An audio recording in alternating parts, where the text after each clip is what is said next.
Yo es que normalmente, siempre que lo hacemos, estamos o en la tertulia de eso. Pero de esas, una de las cosas que a mí me preocupa, por ejemplo, de las prácticas que estamos viendo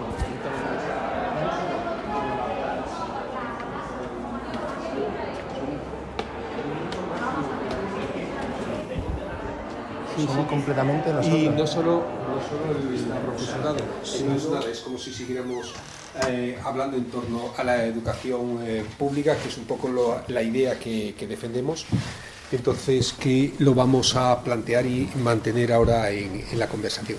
Entonces, lo único que en todo esto, la mirada lo vamos a hacer un poco entre nosotros, mirándonos y hablando de vez en cuando, aunque podamos mirar otra cosa, pero más o menos para mantenerlo, ¿vale?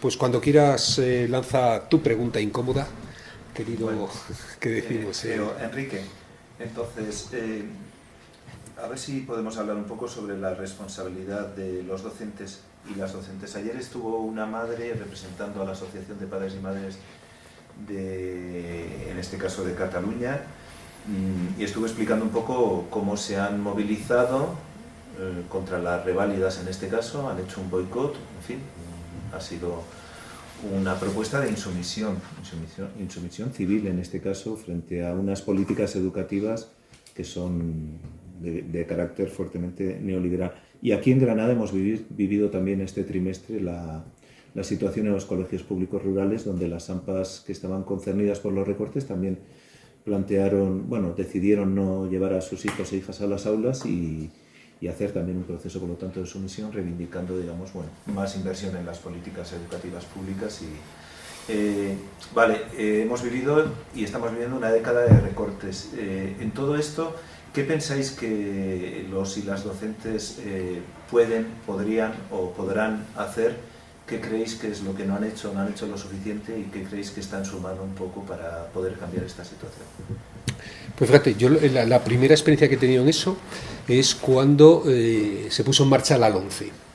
Y lo que tuvimos claro desde el principio es que una de las opciones era la insumisión a la LOMCE. De hecho, yo tengo todavía como logotipo en una de las redes sociales, me parece que es incluso en el WhatsApp lo tengo puesto, insumisión a la LOMCE, y eso proviene del profesorado, es decir, ni siquiera lo sacamos primero colectivamente como organización, desde Izquierda Unida, desde el área federal de Educación de Izquierda Unida, lo sacamos colectivamente después, pero quien primero lo inició fueron profesores interinos en Murcia, muy potentes.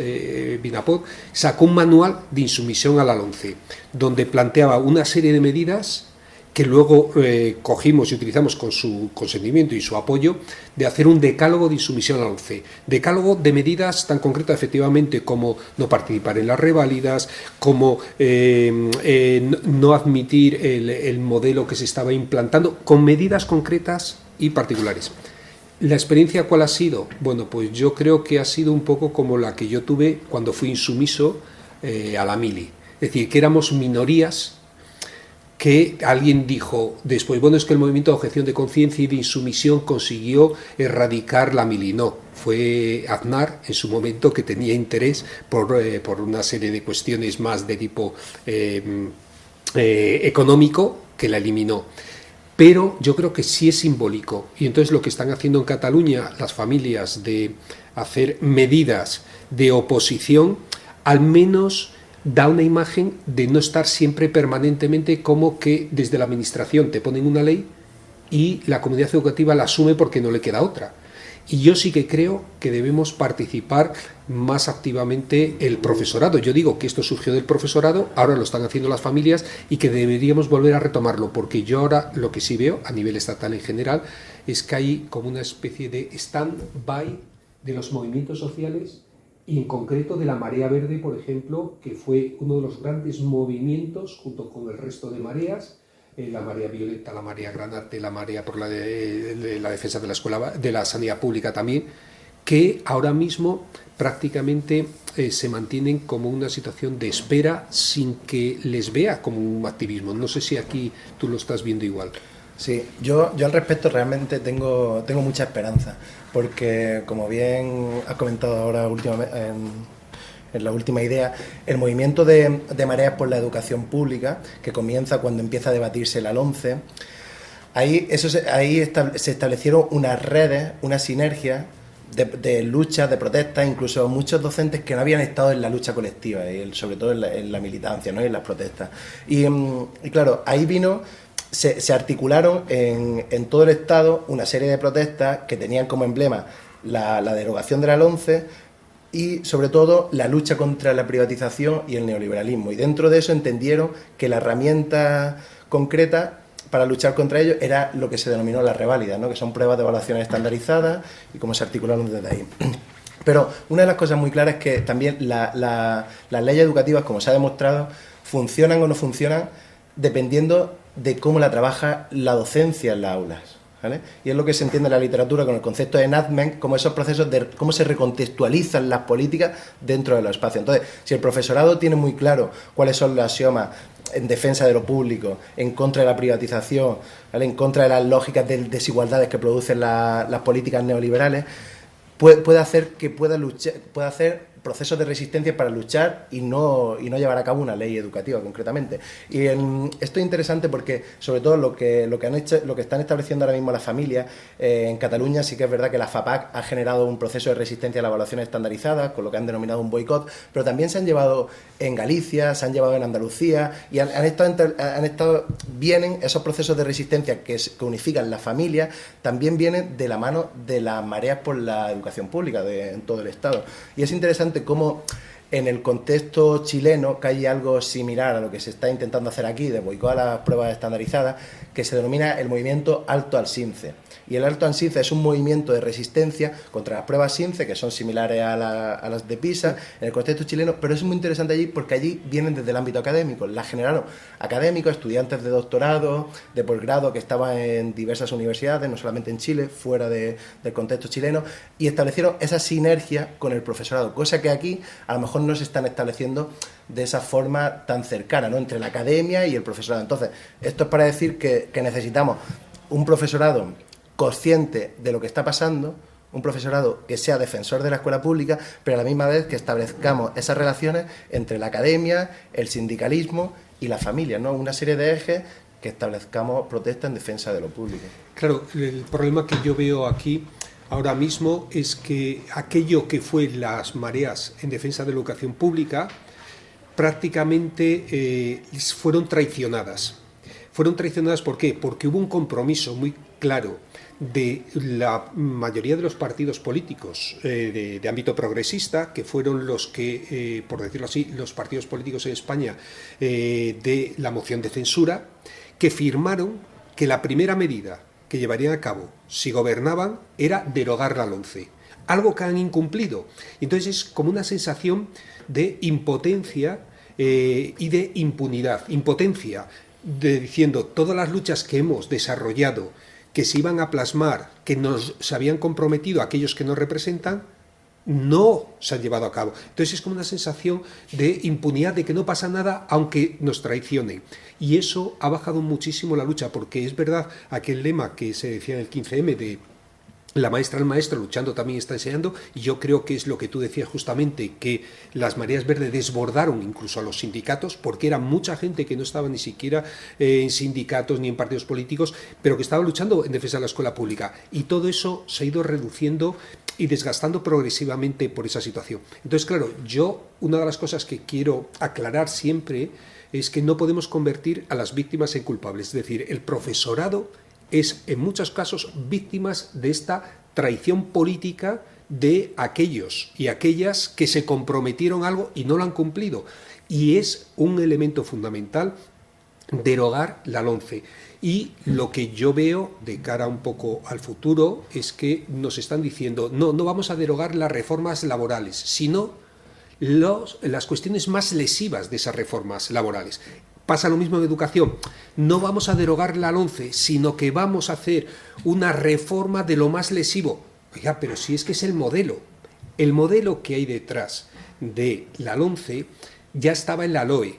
Y este es el problema. Realmente, o hay un cambio en defensa de la educación pública, y eso significa que no podemos seguir manteniendo la primera segregación primer elemento absolutamente desinclusivo, que son los conciertos educativos, es decir, financiar con dinero público la segregación privada, que es al final la selección por parte de los centros de aquellos chicos y chicas que les interesa para seguir estando en rankings que no les plantean ningún problema, que son además con un nivel y una clase social muy determinada, y para las familias además que les genera ese modelo de elección o selección de aquellos centros donde rehuyen la mezcla social. Este elemento de descohesión social es uno de los primeros elementos que tendría que ser un elemento sustantivo de cambio educativo, la supresión de los conciertos, claramente. Y otro es el tema de un Estado confesional, la laicidad. Es decir, el respetar el derecho a la libre conciencia, a la libertad de conciencia de los niños y niñas, y no imponerles dogmas religiosos. Estos dos elementos ya parece que no figuran en el futuro de la político, y esto es una de las cosas que más me preocupa, igual que la financiación. Es decir, realmente las pruebas PISA, que ahora salen diciendo estamos en el ranking peor, siempre salen con esos titulares alarmistas, que tampoco es que sean así, pero estamos comprobando que es la primera generación de los recortes. Y la primera generación de los recortes, los resultados que estamos viendo es esto. Si no hay financiación, que es el otro tercer eje, pero claro, ya hay un compromiso con Bruselas de recortar la financiación de la educación pública por debajo todavía del 4%, es decir, volvernos a quedar a la cola de la Unión Europea y además volver a los años 80 prácticamente. Y tú dices, pero bueno, si es que los países que tienen un cierto nivel están invirtiendo un 7%, ¿cómo es que España está en estas? Si no se hace eso, yo creo que realmente el profesorado se va a sentir de nuevo traicionado y no podemos responsabilizarle porque fueron el profesorado, no solo los padres y madres, sino también el profesorado, quien luchó muy activamente por cambiar este modelo y por esa defensa de la escuela pública. Sí, completamente. Es que, claro, como comenzaba la intervención ahora mismo, los docentes no son responsables de nada, ¿no? Lo que pasa es que la lógica del neoliberalismo lo que está haciendo es responsabilizar e individualizar al sujeto docente. Es decir, el profesorado bastante ya tiene con todas las cargas, con todas las lógicas, con todas las evaluaciones estandarizadas, con toda la presión, con toda la burocracia, todos los mecanismos de control que tienen, el escaso tiempo que tienen para la reflexión, el pensamiento, ¿vale? Y poder establecer unas lógicas mucho más colectivas, ¿no? Pero claro, eso es una de las formas en las cuales el neoliberalismo se introduce en los sujetos. Entonces individualiza y lo hace competir unos con otros, ¿no? Y esto lo entrelazo a la misma vez con el caso también de la academia que veníamos hablando. También a la misma vez el profesorado universitario vivimos las mismas lógicas que está viviendo el profesorado de secundaria, la enseñanza media, de la primaria, en las cuales completamente estamos individualizados, vivimos en lógicas de la competición constante unos con otros, claro, y eso nos incapacita, ¿no? para poder vivir unos procesos más de colectividad, que solamente podremos defender lo público de una forma colectiva. Y claro, y a la misma vez esto está interrelacionado con el término, con lo que nombrabas de los conciertos, con toda la lógica que pasa en el Estado español de la privada concertada, ¿no? ¿Esto qué quiere decir? Quiere decir que ahora se está extendiendo, se está normalizando que las familias, que las personas al final tengan un derecho individual a la libertad de elección. Entonces no pensamos desde lo colectivo, pensamos cuál es el mejor centro para mi hijo o para mi hija. Y esto ya lo estamos individualizando. Entonces estamos viendo la educación, como tú bien lo has trabajado, el derecho a la educación desde una variable de la elección para poder competir en un mercado al final global, ¿vale? Y en unas lógicas que nos incapacitan o nos aleja de los procesos más colectivos. Y en eso, fíjate, lo utilizan el término derecho a la libertad de elección, pero realmente es un deseo. Es decir, la diferencia entre un derecho es que es una necesidad y que realmente el derecho es el derecho a la educación.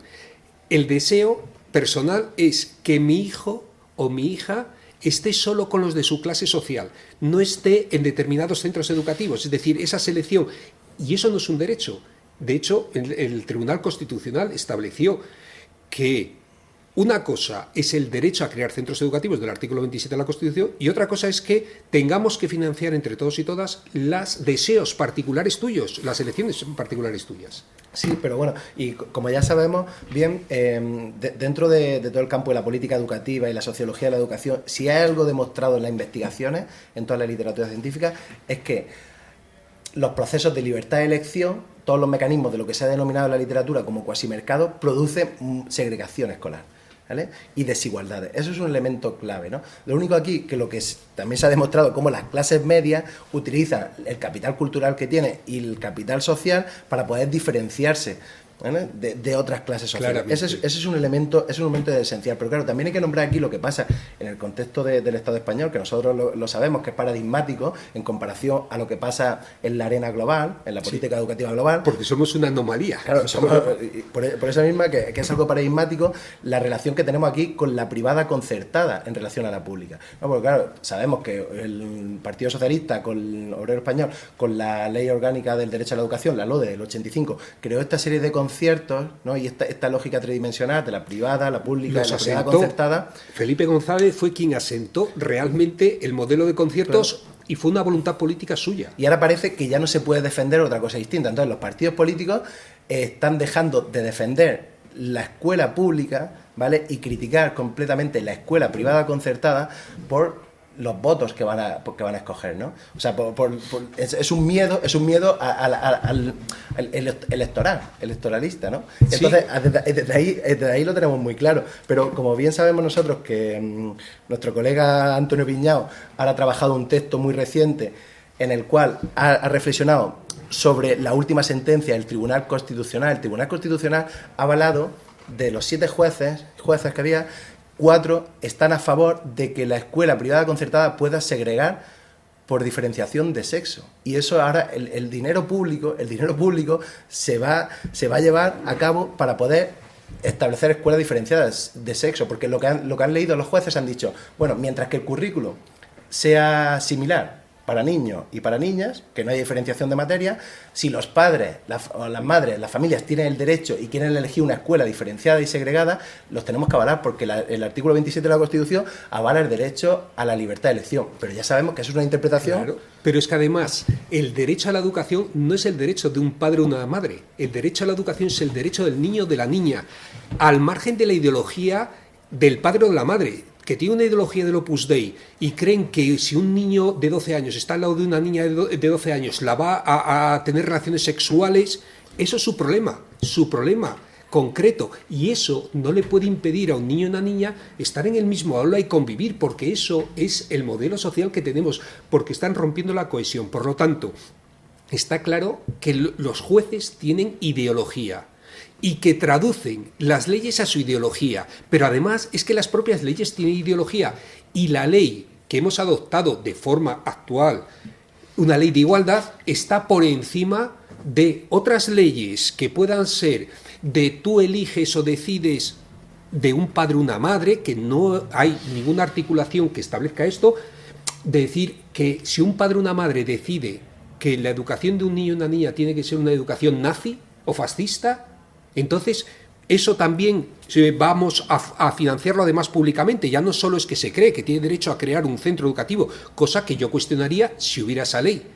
Porque, por ejemplo, los de Vox por ahí van, que quieren crear escuelas nazis y escuelas con ideología adoctrinadora en su ideología homofóbica, racista, sexista, etcétera. Y dicen, y eso es la educación que vamos a perseguir para que incluso la escuela pública también se haga así.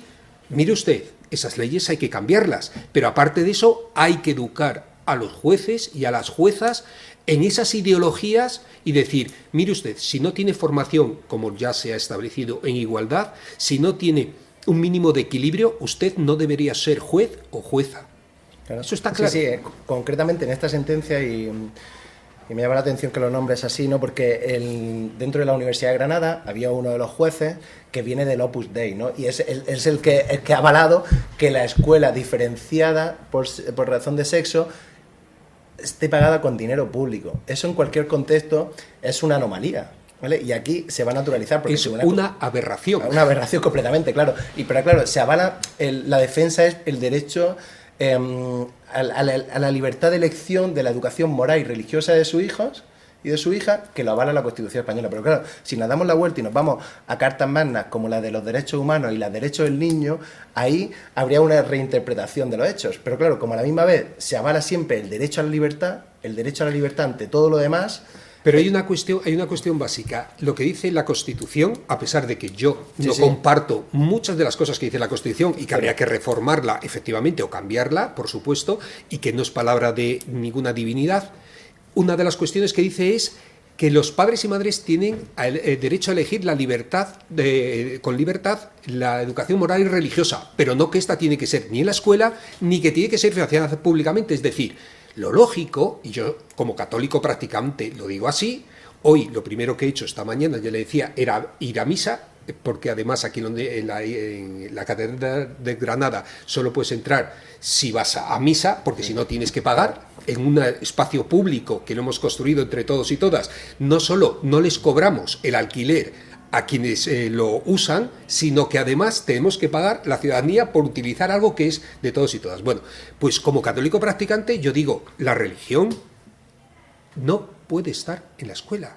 Es decir, tendrá que estar en la mezquita, tendrá que estar en la iglesia, tendrá que estar en el ashram, donde quiera, pero es una cuestión privada, que luego como persona tú además desde tus valores religiosos y morales construyas, apoyes, defiendas un modelo social, perfecto, pero las religiones y los símbolos religiosos tienen que salir de la escuela ya, y esto no se puede permitir en una sociedad del siglo XXI que siga adoctrinando la Iglesia católica, no solo con catequistas puestos, además a dedo por el obispo, que no han pasado por ningún proceso de selección, no tienen ninguna aval de ser profesores, ni tener autoridad para ser profesores y profesoras, y a esos sí que habría que ponerles un pin, pero no un pin parental, sino un pin profesional, diciendo, a ver, pero ustedes, ¿cómo es que van a formar a nadie, ni siquiera en la mezquita o en el sitio ese? ¿Dónde está su formación para saber formar? Primera cuestión.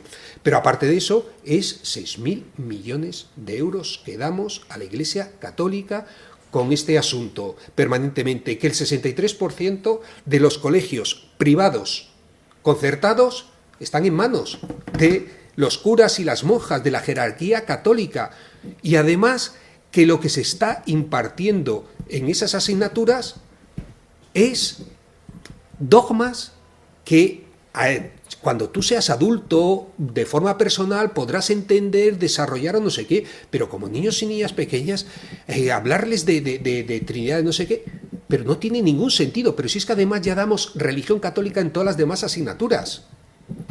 En historia del arte, en cultura general, en el conocimiento del medio, para literatura. Si es que para entender la literatura española se explica continuamente la religión. Entonces, esto es una auténtica aberración que solo pasa en este país y en la católica Polonia, prácticamente en todo el mundo.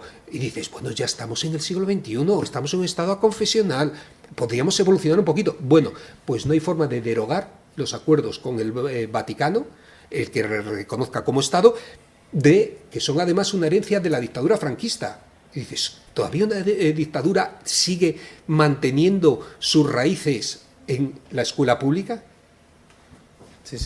Yo aquí tengo poco que decir, ¿no? Y sobre todo escuchando tus palabras, que eres uno de los máximos defensores en la política educativa española de la laicidad en la escuela, ¿vale? Y luego con una voz pública diciendo que eres practicante, ¿no? Ahí es donde está la máxima coherencia académica y práctica de militancia, ¿no? Ahí tengo poco que decir, pero claro, sí que un poco reflexionaría al respecto. Me gustaría que habláramos un poco más hacia dónde creemos que vamos, ¿no? Porque eso es lo que nos preocupa, ¿no? Esto es mucho estudiado, ¿no? Sobre todo los procesos de laicidad en la escuela, la relación con la conferencia episcopal, el acuerdo de la Santa Sede, sabemos un poco dónde está ahí. Pero claro, lo que nos preocupa realmente ahora mismo es que Vox, un partido que establece una autorización para las familias que la denomina el PIN parental, es decir, una autorización que envía a los centros educativos para que los padres y madres firmen si quieren que su hijo o su hija reciban educación afectivo-sexual en las aulas.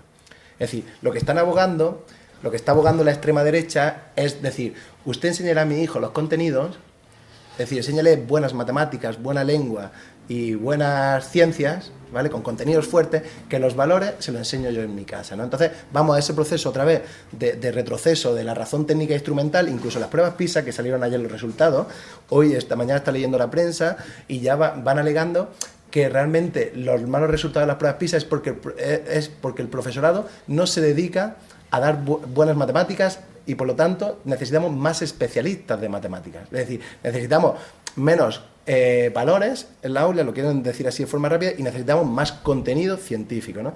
Claro, y esto me preocupa porque sobre todo se está normalizando ahora mismo toda la crítica de la extrema derecha, sobre todo al profesorado que está cuestionando unos valores que lo aboga la democracia y los derechos hoy día de las personas, ¿no? En sociedades mucho más heterogéneas las que vivimos, ¿no? Y ahora están creando, como también como sabemos, que han creado quieren crear una lista de profesorados progres, ¿no? A raíz de lo que sostenían ellos, como en el programa electoral, ¿no? Leí el programa electoral de Vox y decía en contra de la democracia progre, ¿no? La democracia progre esta que nos quiere extender, ¿no? Una serie de valores, desde el matrimonio homosexual, ¿no? La violencia de género, que ellos llaman violencia... ¿Cómo es? Violencia doméstica, intrafamiliar, violencia intrafamiliar la denominan completamente. Claro, y ahora mismo ya hay profesores y profesoras que están teniendo problemas, que tienen que ir a los sindicatos, a acercarse al sindicalismo y decir, oye, por favor, avalarme, porque esta gente está diciendo que yo le estoy explicando a mi hijo, a mi hija, el tema de la reproducción desde la ciencia, desde la biología, y ellos no quieren que yo le explique nada, sino que ellos son los que le expliquen aquí una serie de valores y cosas ya de otro siglo.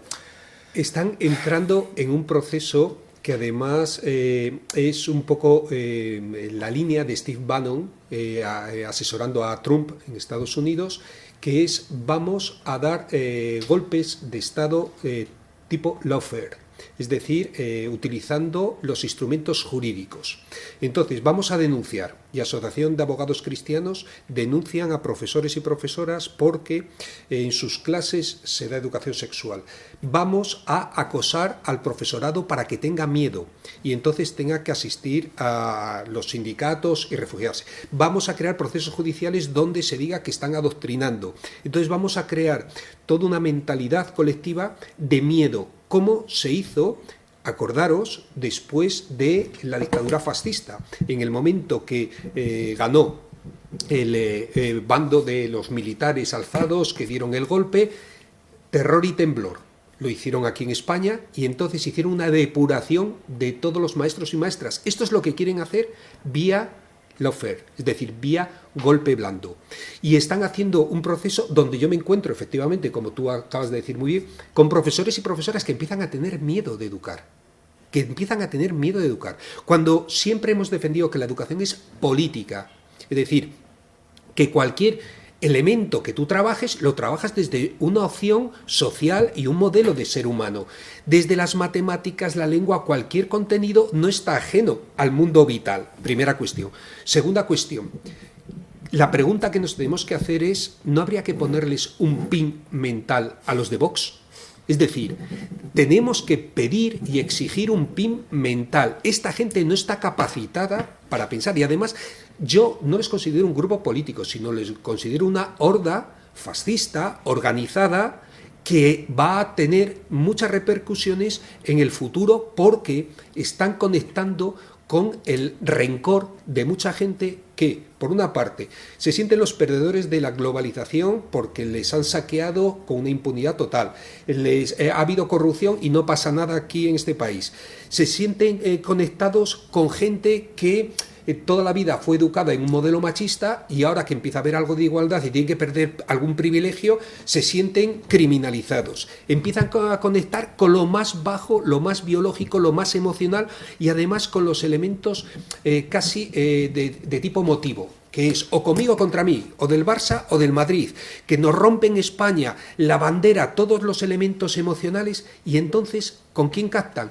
Con la gente que tendríamos que decir, no, pero si esta gente hay que ponerles un pin mental. un pin de incapacidad hasta que no demuestres lo contrario. Ya no diría para tener hijos e hijas, que tendrían que cursar un máster para tener o ejercer la profesión más difícil, que es ser padre o madre, sino para manifestarse públicamente y para decir cosas como las barbaridades que dicen, que ya una sociedad del siglo XXI es prácticamente algo que sería impensable. Lo que tenemos que plantear, por lo tanto, en las escuelas es hacer una contraofensiva. De hecho, en la universidad, ya en el grupo, el colectivo Unidigna, empezamos a hablar. El otro día, uno de los compañeros, Pedro, ya lo planteé y luego estuve hablando con él, de decir, declararnos nosotros, efectivamente, yo educo a mis hijos y a mis hijas.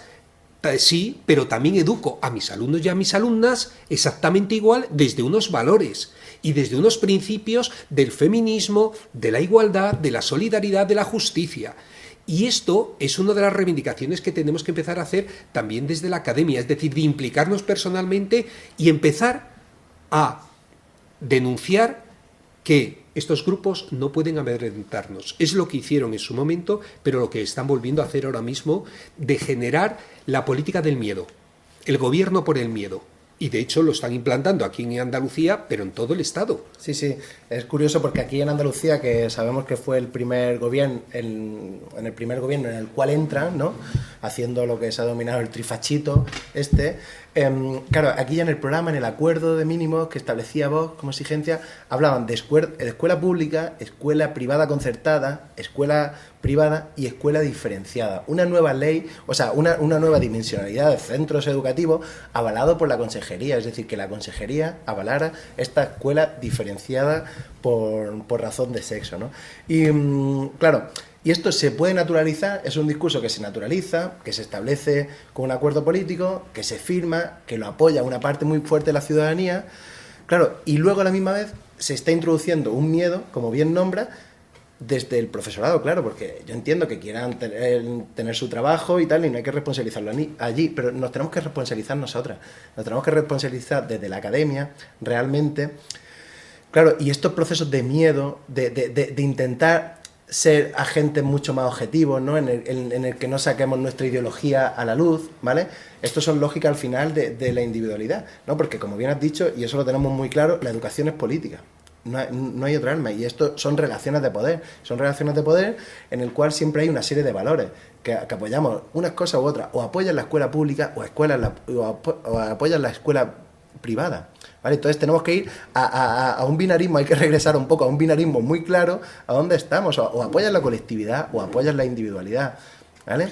Claro, ese es lo que decíamos al principio, es decir, o defendemos el bien común, ya está, o defendes el individualismo, el egoísmo, la insolidaridad. Y eso es una opción que realmente se transmite en toda educación. Yo, fíjate, a medida que estabas hablando, estaba pensando, imaginemos que planteamos que los centros educativos deberían trabajar los contenidos, no como dice PISA, que es volver a este modelo de más matemáticas, más en infantil, lo que comentábamos el otro día, de decir más conocimientos técnicos, y decir, no, mira, ¿por qué no lo planteamos como en su momento se desarrolló inicialmente en la LOCSE, pero que luego desapareció? Que era, los ejes centrales deberían ser las transversales, que es educar para la vida, educar para la igualdad, educar para la convivencia, educar para el desarrollo, para la prevención de la dependencia. Y en torno a eso, que es la vida, en torno a eso, desarrollemos la lengua, las matemáticas, los contenidos. Pero eso nos llevaría a trabajar por proyectos, a trabajar de forma cooperativa, a tener que trabajar conjuntamente sin libros de texto, sin los materiales ya diseñados y teniéndolos y continuamente con exámenes. Eso realmente sería un modelo educativo que elegiría como eje central lo que los chicos y las chicas están viviendo, lo que necesitan para desarrollarse, y solo en segundo término los elementos de conocimientos técnicos que claro que ayudan y son necesarios, pero para un sentido de aquello que están viviendo. ¿Qué es lo que se hace ahora? Se le ha dado la vuelta completamente y ahora se está formando para el mercado, formando para lo laboral en una etapa obligatoria que dices, pero si es el elemento común y no solo somos productores, no solo somos trabajadores, que somos ciudadanos y ciudadanas que quieren construir un mundo más justo y mejor, no solo es formarse para el mercado ese modelo y entonces tengo que tener conocimientos técnicos, que también son necesarios, pero en torno a una finalidad. Y esto cambiaría radicalmente, es decir, que lo que plantea Vox es darle la vuelta contrariamente. Lo que habría que hacer era educación sexual y en torno a la educación sexual, la lengua, las matemáticas, el conocimiento del medio. Lo que habría que hacer es educación para la paz y en torno a eso, literatura, arte, todas las demás materias. Es lo que tendríamos que hacer justamente. Por eso digo que habría que ponerles un pin mental a los de Vox, porque son los menos capacitados para hablar de educación, pero de la sociedad en general, porque son gente traumatizada o gente con muchos complejos o muchos problemas, porque no es posible que digan las barbaridades que dicen en una sociedad del siglo XX. Claro, y lo que me ha llamado la atención ahí un poco es que desde donde están partiendo es de la idea de sacar la política de las aulas, ¿no?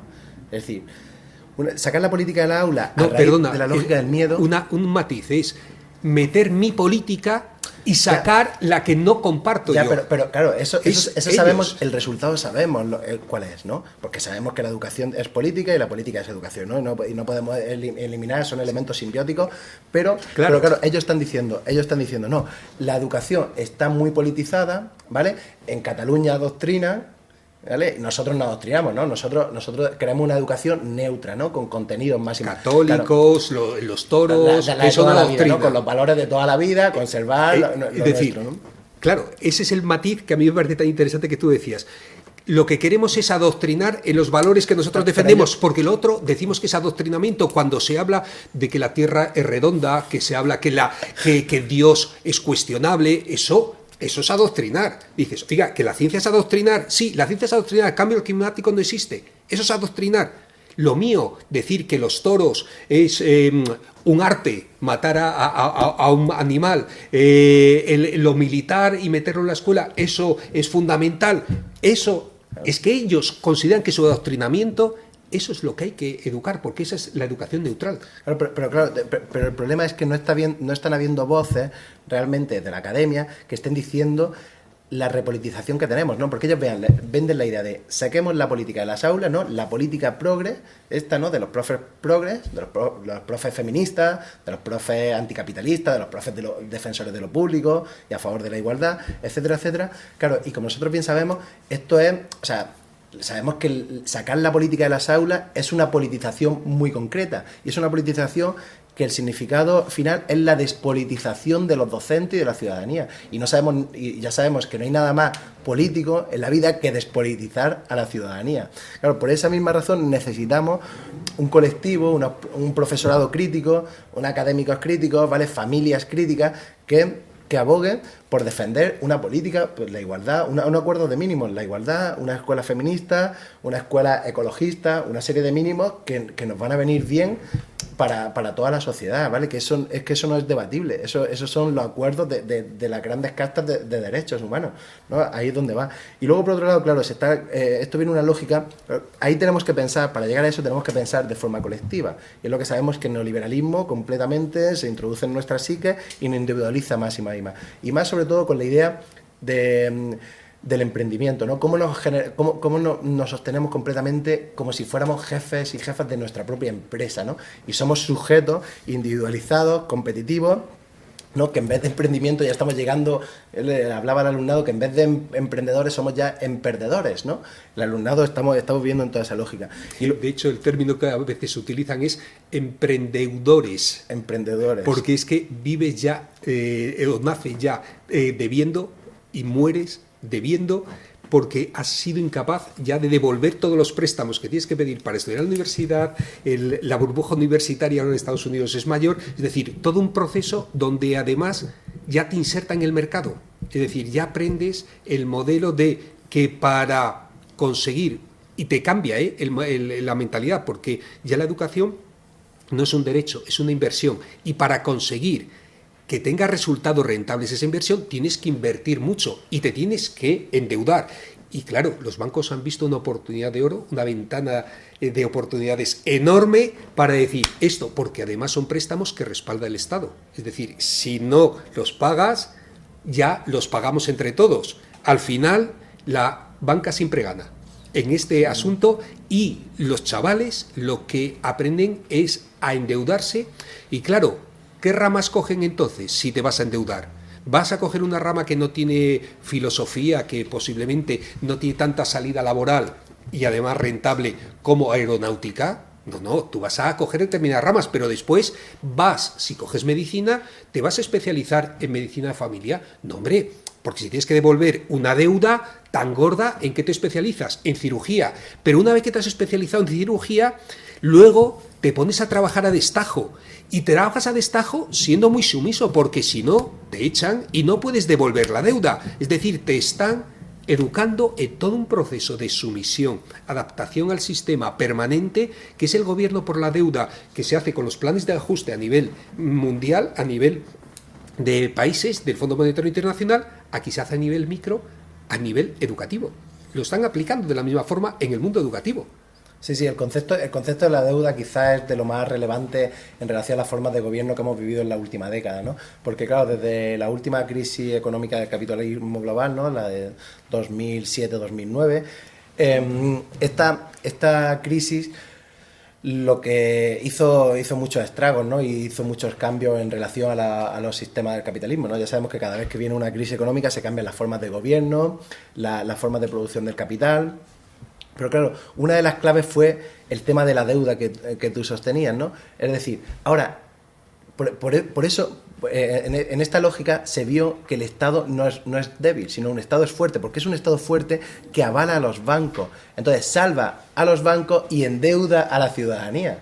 Claro, endeuda a la ciudadanía durante muchos años, con muchos millones Sí, de por euros. eso dicen siempre que el neoliberalismo tiene una cara de cemento, porque dice liberalismo para la iniciativa privada, pero en el momento que yo tengo problemas, tú me salvas. Es decir, queremos un Estado fuerte policial y un Estado fuerte para reprimir cualquier manifestación o que cuestionen los privilegios que tenemos la casta dominante, pero a su vez un Estado fuerte para rescatarnos, para rescatar a los bancos. Entonces, por eso se ha denominado neoliberalismo, porque el liberalismo antes decía, liberalismo y que cada emprendedor que se arriesgue, que asuma sus consecuencias. No, ahora no. Es si yo soy un gran emprendedor como Amancio Ortega o como Botín en Santander, si yo fracaso, tú me tienes que rescatar, porque son tantos puestos de trabajo, porque son tanta riqueza que aporto, que cuando a mí dicen, ¿qué riqueza que aportan para quién?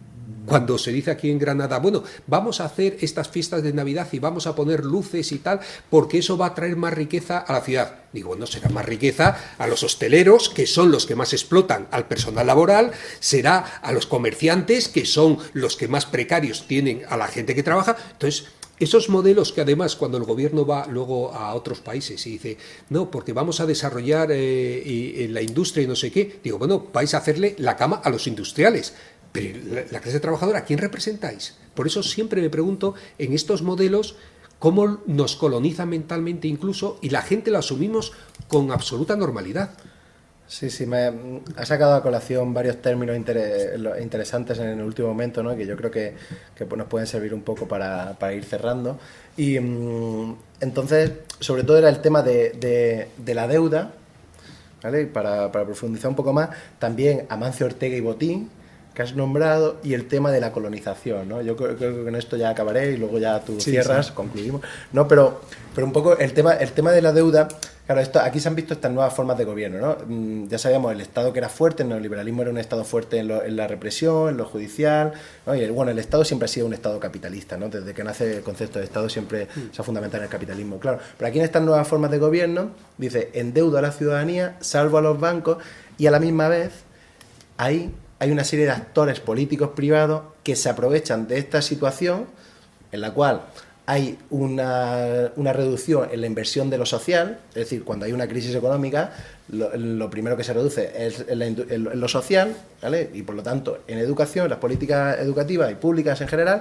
Entonces, esta serie de nuevos actores que nosotros conocemos como filantrocapitalismo se han incorporado en la elaboración de políticas. ¿Por qué? Porque en vez de pagar impuestos, crean sus propias fundaciones en las cuales se invierten el capital y transforman las realidades como ellas realmente quieren, ¿no? Y como han sacado a colación lo de Amancio Ortega, ya sabemos el debate público que ha habido en los últimos años, ¿no? Con lo de la maquinaria oncológica, la donación de maquinaria oncológica que ha establecido para los hospitales.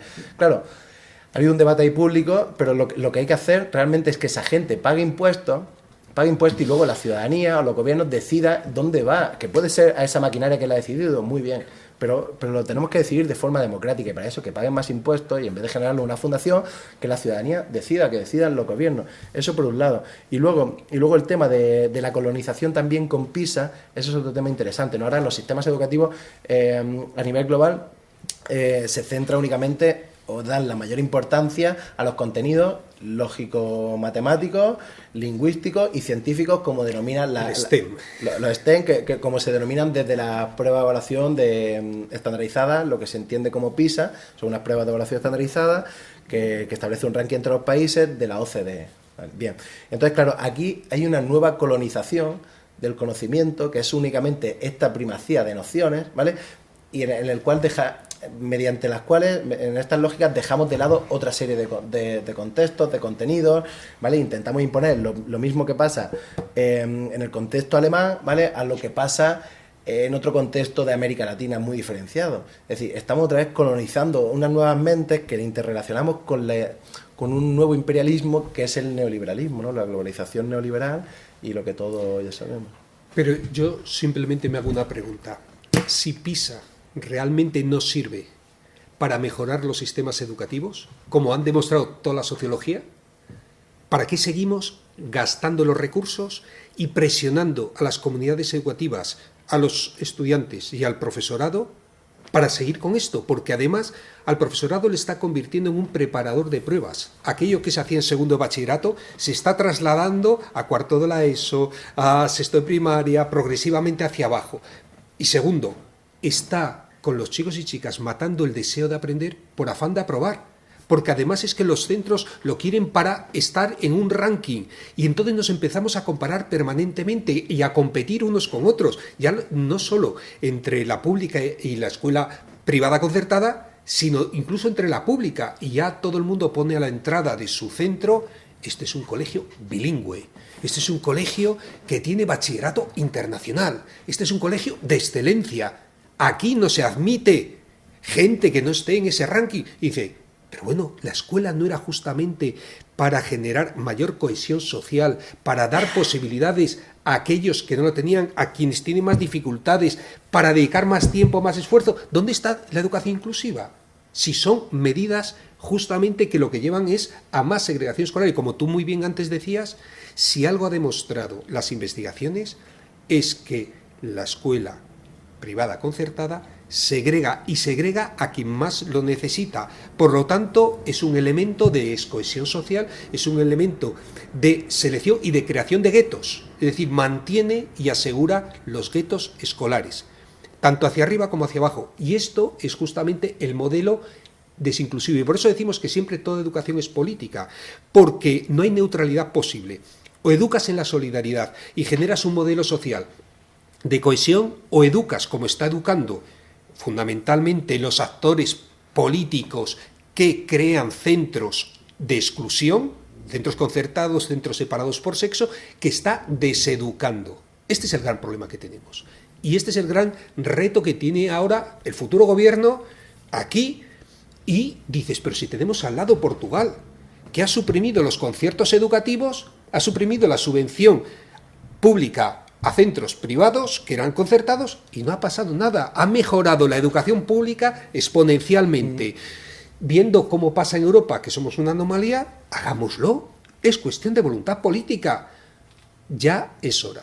Vale, bien. Y para acabar, solamente pues hacer un llamado a toda la comunidad educativa, tanto familias como profesorado, como académicos, ¿no? En relación a unirnos otra vez, ¿vale? E intentar buscar lo colectivo en defensa de lo público y en contra de todos los procesos de mercantilización y neoliberalismo que están generando mayor desigualdad.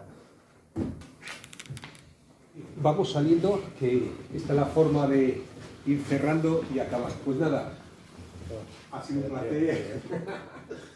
Un abrazo y salimos. Que siempre es un gusto charlar y utilizar cualquier excusa para Para verlo, ¿no? Y dialogar un poco.